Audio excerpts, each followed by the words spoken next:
Las 11:18 de la mañana y vamos a hablar de un aniversario. Tiara Health, una clínica antienvejecimiento, cumple un año de vida. Así que vamos a hablar de este recorrido, de cuáles son sus tratamientos principales y el público que ha asistido durante estos meses. Con nosotros está Francisco Martínez Peñalver, que es el director médico. Muy buenos días. Buenos días. ¿Qué tal? Muy bien, la verdad que muy bien. Supongo que ha pasado muy rápido el año, ¿no? Rapidísimo, y eso es señal de que hemos estado muy ocupados, ¿no? Pero ha pasado rapidísimo, la verdad. ¿Habéis cumplido los objetivos que teníais cuando pusisteis en marcha este proyecto aquí en Marbella? La verdad que más de lo que yo esperaba. Teníamos unos objetivos que era establecer una nueva medicina, que eso es un proyecto muy ambicioso, y bueno, teníamos muchas dudas al principio de quién iba a venir a nuestra clínica.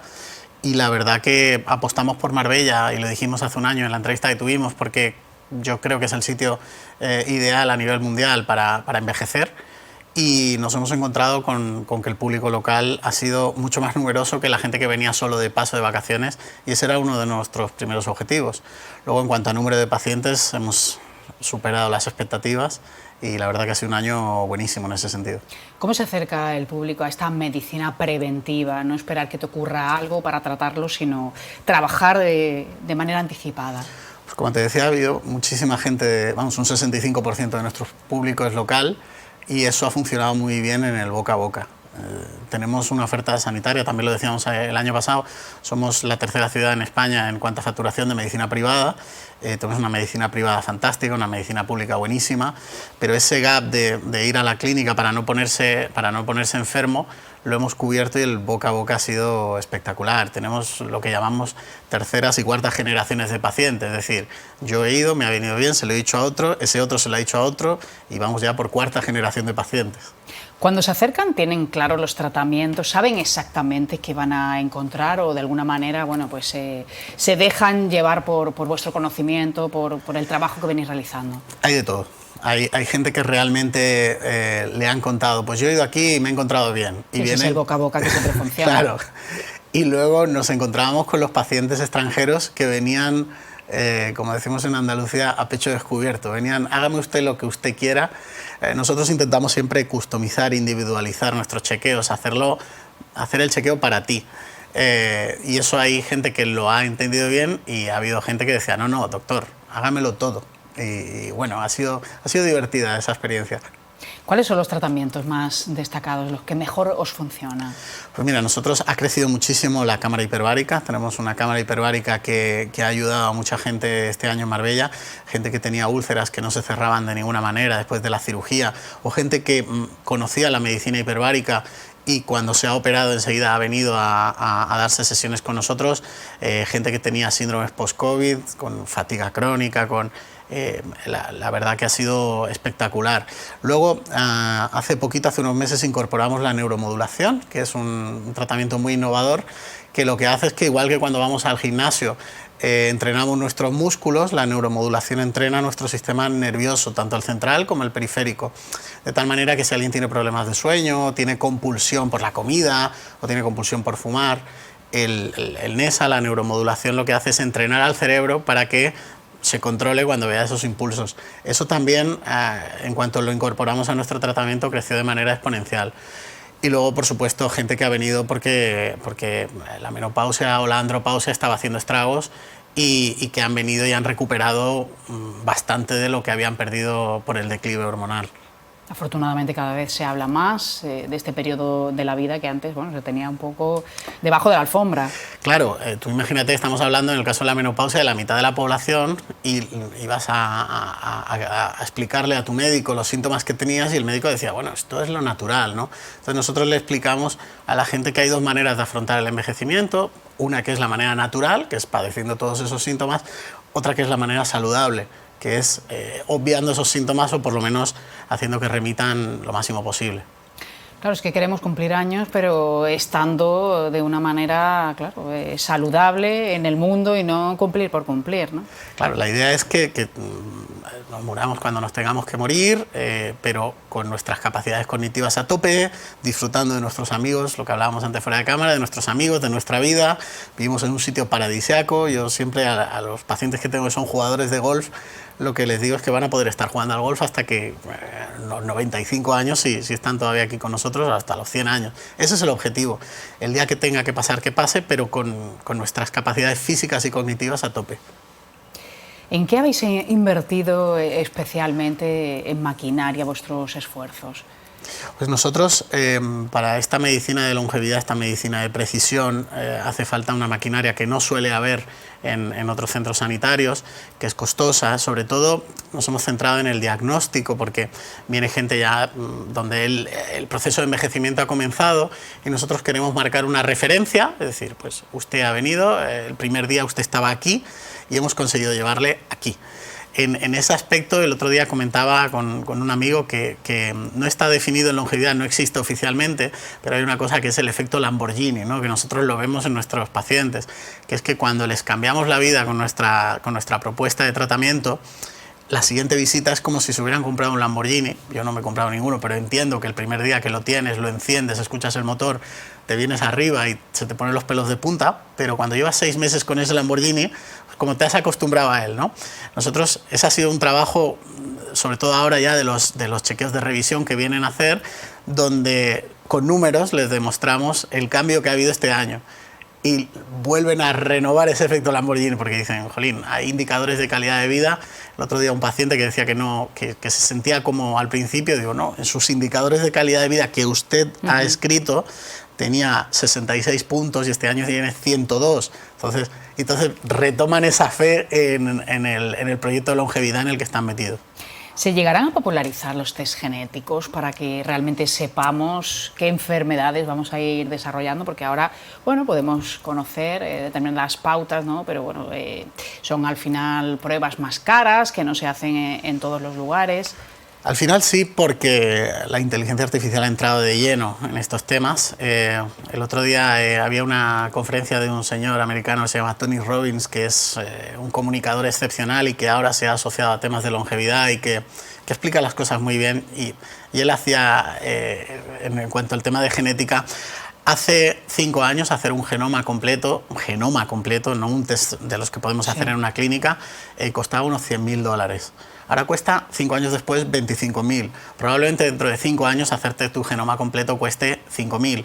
Y al final la inteligencia artificial va a acelerar todo esto porque facilita muchísimo el procesamiento de los datos y abarata tiempo y coste en esa operación. Entonces, seguro que será mucho más accesible. ¿Y vosotros podéis determinar ahora algún tipo de enfermedad que se pueda desarrollar en el futuro? Sí, nosotros hacemos con la Universidad de Singapur, que es probablemente la joya de la corona en cuanto a test epigenéticos, nosotros hacemos algo que a mí me parece a nivel de médico-paciente más interesante que hacerle un genoma, porque el genoma no se puede cambiar, es toda tu información.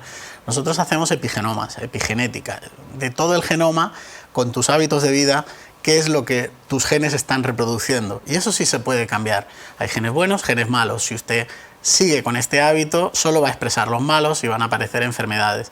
Nosotros le hablamos al paciente de si sigue usted por este camino, las posibilidades de que sea diabético, de que tenga un cáncer, de que tenga una enfermedad neurocognitiva, son estas. Si cambia, dentro de un año repetiremos el epigenético y veremos cómo han cambiado esas probabilidades. Además, nuestro test epigenético da una cosa a mí me parece muy interesante, que es el Dunedin Pace, que es el ritmo de envejecimiento.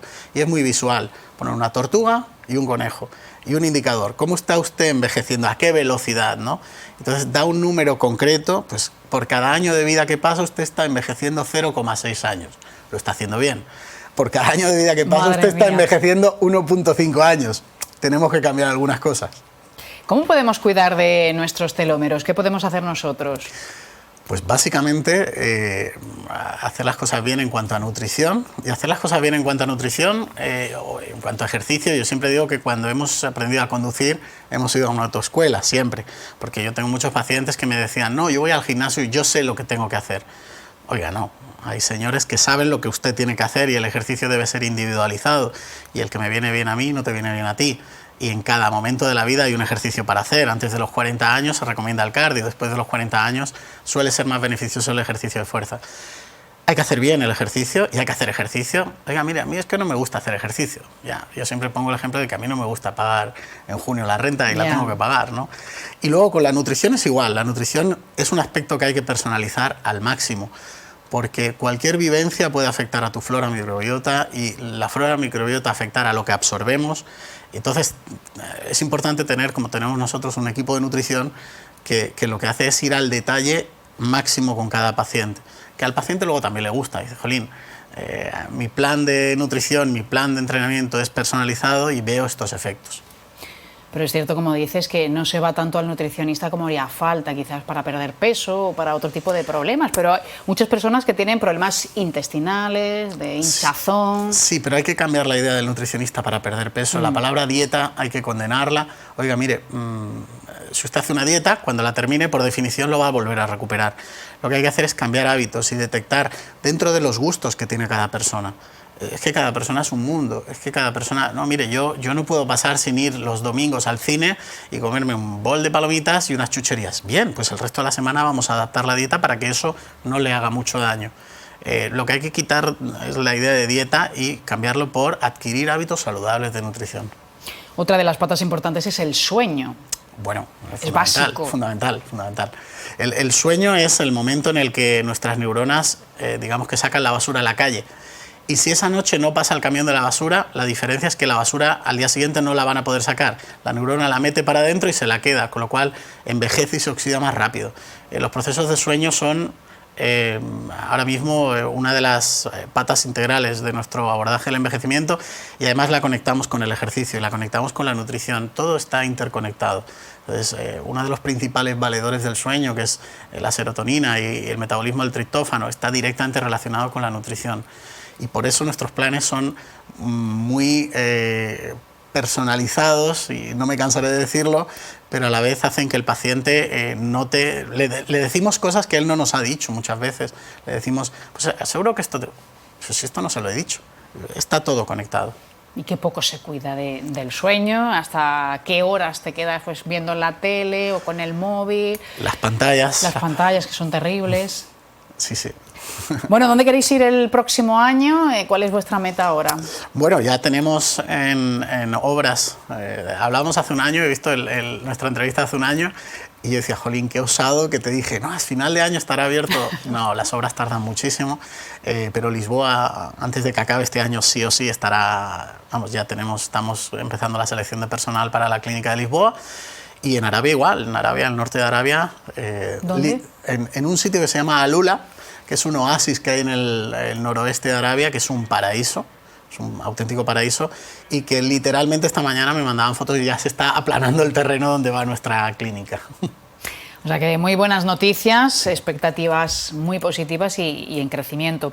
Pues os deseamos toda la suerte del mundo. Muchas gracias. Gracias por la visita. Muchísimas gracias. Gracias.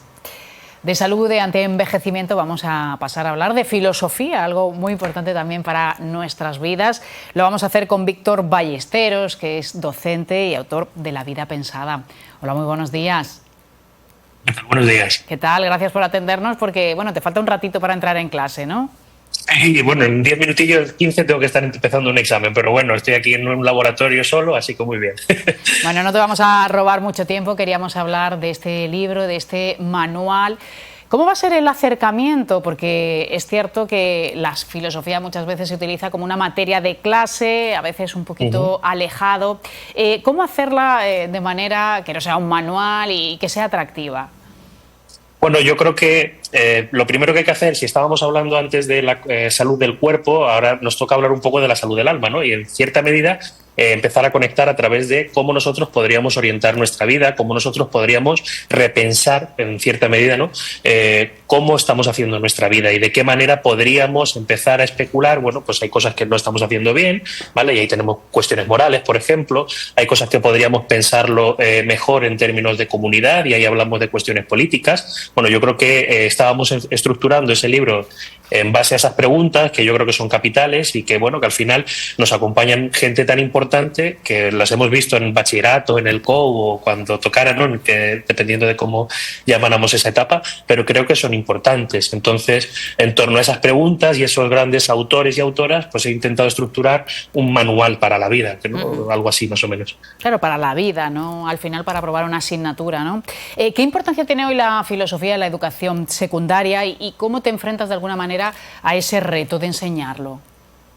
Pues yo creo que tiene una importancia capital y es cierto que ahora, por ejemplo, con la nueva ley de educación que llevamos ya hace 2 años, 3 años aplicando, ha vuelto a la obligatoriedad en el curso de bachillerato. Es cierto que todas las autonomías han legislado la optatividad de la filosofía en cuarto de la ESO, pero sigue siendo una optativa.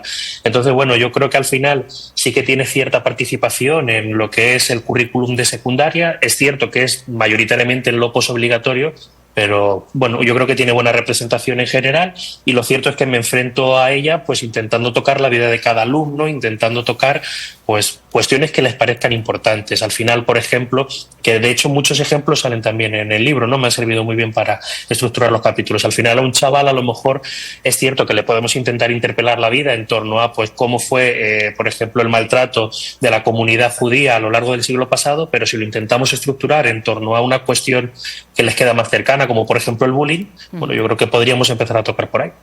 Claro, yo te quería preguntar si los problemas de antes son muy diferentes a los de ahora o simplemente nos cambia un poco la forma. Mayoritariamente sí. Es cierto que nosotros hemos intentado cambiar cómo hemos significado los conceptos, entonces a lo mejor parece que son problemas distintos, pero yo creo que la raíz sigue siendo la misma. Es decir, nos preguntamos, por ejemplo, cómo ser buenos, cómo ser justos, de qué manera hablamos de belleza, y es una cuestión que está tan en el candelero con los cánones de belleza de hoy en día, ¿no? Hablamos de cuestiones relacionadas con las identidades, con cómo conocemos. Entonces son cuestiones que nos acompañan a lo largo de la vida, solo que, bueno, de toda la historia de la filosofía, claro, pero que lo hacemos en torno a palabras distintas, en torno a conceptos distintos, pero creo que es más o menos lo mismo, sí. ¿Qué filósofo recomendarías para los dilemas que tenemos hoy en día? Se lee mucho y creo que se lee muy mal el helenismo, las etapas del helenismo. No les culpo a la gente que los compra, porque es cierto que tanto los pensadores del helenismo como nosotros estamos viviendo un periodo pues un tanto convulso, un tanto en el que tenemos pocos referentes. Entonces, bueno, yo creo que no les culpo.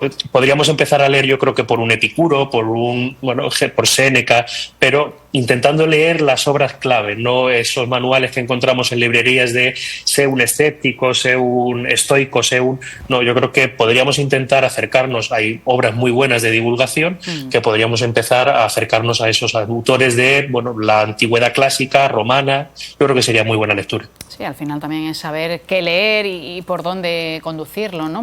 Sí. ¿Cómo se puede hacer accesible la filosofía sin que pierda esa profundidad? Yo creo que la cuestión es un poco orteguiano, es decir, Ortega y Gasset el siglo pasado decía algo así como que la virtud del filósofo tiene que ser su claridad. No tendríamos que empezar a usar una jerga que sea incomprensible. Ojo, eso no significa que a lo mejor tengamos que renunciar a conceptos clave, ¿no? Yo creo que sí que hay que empezar a trabajar con jerga específica, porque a un médico no se le pediría que no trabajase con su jerga específica, pero explicándola poco a poco. Entonces, haciendo accesible primero ese lenguaje, ese vocabulario que a veces está enrevesado y que, bueno, los que nos dedicamos a ella a veces intentamos pues desoscurecer en cierta medida, y luego a partir de ahí pues empezar a trabajar con los problemas. Al final, todo el mundo que sabe ponerle nombre a un problema es cuando se puede empezar a trabajar sobre ese problema, ¿no? Entonces, primero empezar a ponerles nombres, a trabajar ese vocabulario y a partir de ahí pues lanzarse a la piscina, leer un Platón, leer un Aristóteles. Yo creo que sí que tiene radical la actualidad. Entonces, por ahí iría yo creo que el tema, ¿no? Ajá. ¿Qué has aprendido de tus propios alumnos? Llevas años dando clases, no sé si te hacen replantearte determinadas cosas. ¿Cómo ven ellos el mundo? Lo ven de una manera tan bonita y aquí sí que me gusta romper una lanza en favor de ellos, porque creo que muchas veces culpamos a la juventud, ¿no? De cómo intentamos decir la juventud hoy en día no se porta como... Yo creo que no. Yo creo que tiene una serie de dilemas y una serie de problemas a los cuales no estamos atendiendo muy bien. Y yo creo que a lo mejor deberíamos empezar a atenderles como protoadultos, si queremos, ¿no? Es decir, como previos a adultos que son. Yo creo que ellos ven una visión de la realidad muy particular, son muy duros a la hora de hablar de justicia social, por ejemplo, a la hora de hablar de identidades, a la hora de hablar de según qué cuestiones, me parece que son muy duros y creo que no les estamos haciendo mucho caso. Entonces, sí que enseñan, por supuesto. Al final yo intento transmitir pues mi contenido, lo que aprendí en su momento y lo que sigo refinando año a año, pero son ellos los que con sus preguntas pues apuntan un poco a la diana, ¿no? Te lanzan ese dardo y bueno, te intentan replantear cómo lo estás dando, de qué manera estás dando, los ejemplos que no funcionan, porque ya pues se quedan desactualizados. Bueno, yo creo que sí, que en definitiva ayudan mucho a la labor docente. ¿Hay algún filósofo que pudiera tener acomodo en TikTok y así lanzar el mensaje de una manera más fácil? Sí, por ejemplo, todos los contemporáneos seguro. Es decir, seguro que, por ejemplo, ahora que estamos viendo a Byung-Chul Han, que está reflexionando en torno a pues cómo, por ejemplo, manejamos las redes sociales y ese tipo de cuestiones, o todo lo que es la cuestión del nuevo realismo, tendrían cabida sin duda porque están respondiendo a ese problema en concreto, ¿no? Creo que, por ejemplo, si empezáramos a intentar meter algo tan sencillo y tan básico como ese mito de la caverna tan conocido y a la vez tan necesaria su lectura de nuevo, ¿no? De Platón, creo que podría empezar a tener un acomodo, un Aristóteles a la hora de acercarnos a la virtud. Hablamos de, bueno, cómo nosotros, por ejemplo, metía también en el libro ese mito del anillo de Giges, ¿no? Cómo el anonimato a veces nos habilita para ser un poco crueles o hacer injusticia. Bueno, yo creo que ese mito también podría meterse, y es de Platón también, está en el libro segundo de la República. Entonces yo creo que sí que tienen acomodo. Tienes un podcast. ¿Cuáles son los temas que ves que más éxito tienen, que más enganchan?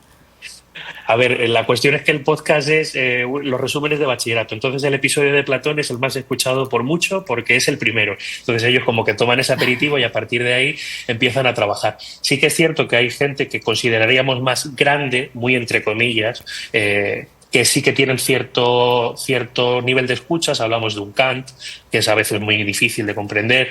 Hablamos de un Nietzsche, que también es muy rocoso en algunos momentos, pero muy atractivo para los jóvenes. Hablamos de un Aristóteles, hablamos de un Descartes. Son autores que son muy conocidos, pero que a veces necesitamos un refuerzo extra para manejar el vocabulario y demás. Y sobre todo hay una serie de capítulos que, si alguien se quiere adentrar en la historia de la filosofía, los recomendaría, que son los 4 que dediqué a panorámicas con profesores de universidad. Además son profesores muy buenos comunicadores. Hablo de un Iván de los Ríos, hablo de un Ignacio Pajón, hablo de un David Jiménez, que son gente que son relativamente joven quiero decir para lo que es en la docencia universitaria, y que comunican maravillosamente una época completa de la filosofía, una edad antigua, una edad moderna, contemporánea, la edad medieval tan maltratada a veces, ¿no? Hablábamos en la Edad Media sobre todo de una cuestión de feminismo con Christine de Pizan, algo que para mí incluso era desconocido en ese momento. Entonces, son 4 capítulos que son un poco extensos, es cierto, pero son muy buenos para introducirse en digamos, una visión general de la historia de la filosofía. ¿Crees que las grandes preguntas siguen sin respuesta?